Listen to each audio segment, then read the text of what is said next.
Coucou tout le monde, alors aujourd'hui je vais vous partager mon petit voyage solo à Tokyo. Donc moi je suis partie de Séoul pour arriver au Japon. Donc j'ai pris la compagnie Korean Airlines depuis Jeju, puis escale à Séoul et arrivé à Tokyo Haneda.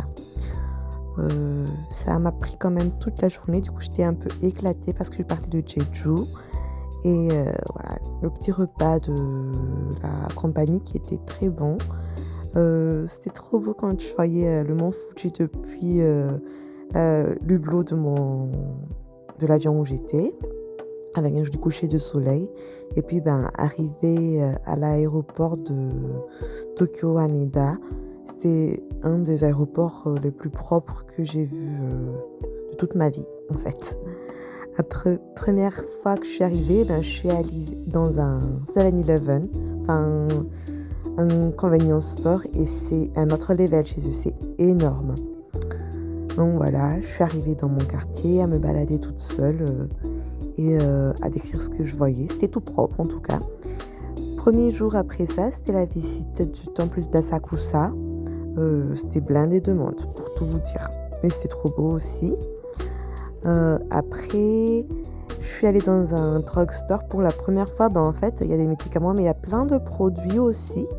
Donc, c'était assez original comme concept. Et après, je suis allée dans un premier Don Quichotte où il y avait plein de choses au même moment. En fait, il y a plein de trucs à acheter. Du coup, dans un autre étage, on atterrit dans ce truc. Puis je suis allée traverser le carrefour le plus blindé du monde. Je suis montée dans un bâtiment pour pouvoir le voir à hauteur. En fait, c'était un centre commercial qui était juste à côté. Voilà, moi toute contente de voir ce petit monde qui pullule pour la traversée. Après là, j'étais à Shinjuku. Et le lendemain, je suis allée au temple. Non, c'était pas le temple, ça c'était le palais.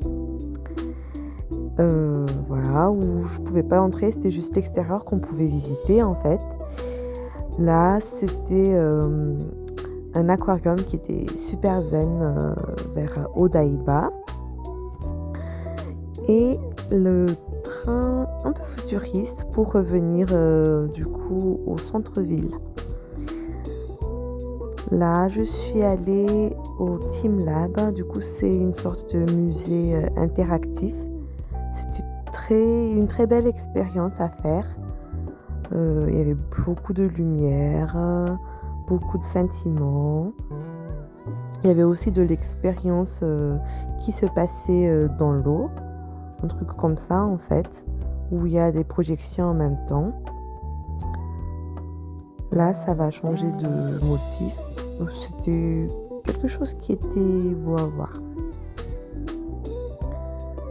Et après aussi, il y avait les expériences des bulles énormes. Et enfin, l'expérience des orchidées. Bon, il y avait une queue monstre par contre pour les orchidées. Mais c'était trop beau. Après, première prise de bus à Tokyo. C'était quand même assez facile à faire. Et monter sur le Metropolitan Building pour avoir une vue de Tokyo la nuit. Et c'était trop beau. Vous avez une vue magnifique et l'entrée elle est gratuite. Par contre, il faut faire la queue.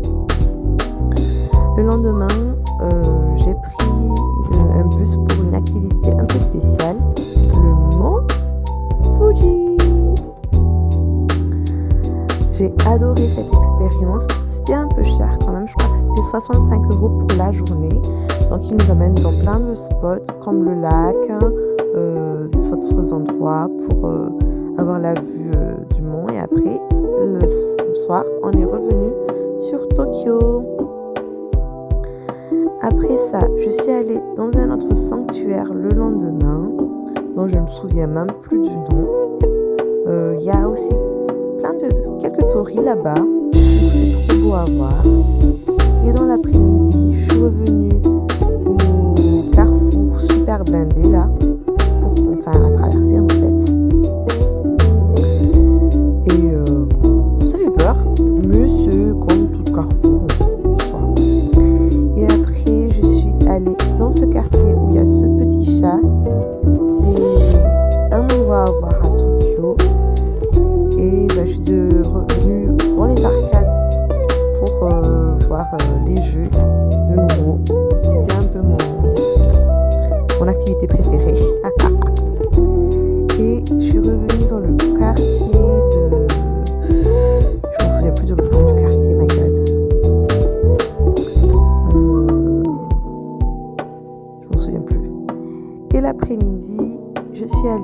parc.